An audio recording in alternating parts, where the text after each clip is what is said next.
Chuck Robbins, thank you. Taking a minute away from Cisco Live, 21,000 people here today, so let's jump right into it. You made some announcements today, a number of them, more than you usually make at this event. One of them was about Cisco Networking Cloud. Yeah. Give us a sense. You're the global leader in networking, about 43% of market share. What does this announcement mean for your core business? Yeah, well, first of all, Frank, thanks for coming and seeing everything that's going on here. It's a lot of fun this week. First of all, we probably made more announcements this week, and we'll finish tomorrow. We have more coming tomorrow than we've ever made at this event. And there's just so much happening in technology that the transitions that we're actually helping our customers go through are amazing. The Cisco Networking Cloud is really it's a capability to bring cloud-based management, monitoring, and the ability to configure and see what's happening across your infrastructure, from your campus to your data center to the internet, and actually to have a single pane of glass view from the cloud to manage cloud-based assets as well as on-prem assets. And so the teams are very excited about it. And it's something we've been working on for a while, and customers are pretty excited about it. All right, one thing we got to ask you about is AI. It seems to be dominating the conversation when it comes to tech. I went back to your earnings call. You only mentioned, you and your team, it's a relative only AI 14 times. Then later on Kramer, on Mad Money, on CNBC, you talk more about it being a tailwind for the business. How will it be a tailwind for your business, not only the networking business, but also the cybersecurity business?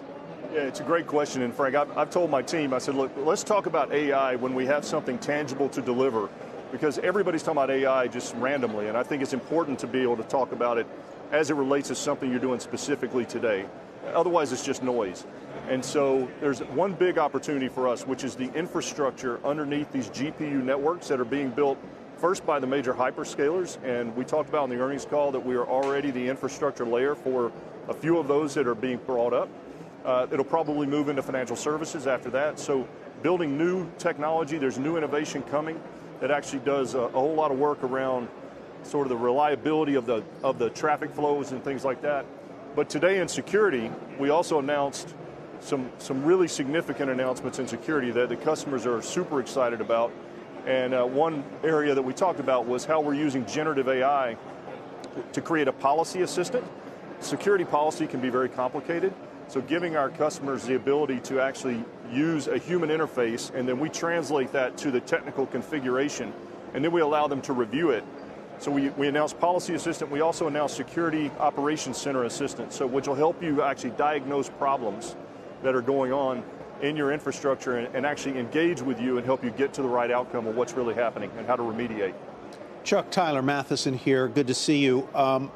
With all the new applications and data that will be flowing through the pipes of the internet, how can you be certain that your networking gear is going to be able to handle and process all of the torrents of new data that are going to be flooding through networks over the next decade, 2 decades? How do you stay ahead as a company of the data demands that this brave new world's going to thrust upon you?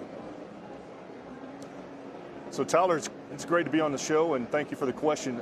We've been doing this for the last 35 years. I mean, the internet has just continued to grow from a traffic perspective, and the advent of video, when video started dominating the internet, it did exactly the same thing. And what we actually do is we design our own silicon, our own semiconductors, and a lot of people don't know that. So we've actually designed our own silicon that is at the heart of the systems that we're selling to the carriers who are running their big backbone networks around the world, in the heart of some of the big hyperscaler networks today, the cloud infrastructure. And if you think about what's happening there, those are some of the heaviest load networks in the world. And the great news is the team just continues to innovate on higher performance silicon and lower energy consumption, because obviously with sustainability, it's a very big deal as well. We had a recent telecom provider in Europe that put in Cisco 8000s with Silicon One across their entire infrastructure, and they told us they lowered their power consumption by 90%. So this is very significant when you get that level of performance and that level of energy saving. All right, Chuck, thank you very much. Alas, we have to leave it there. Chuck Robbins of Cisco, Frank Holland, thank you very much for your reporting.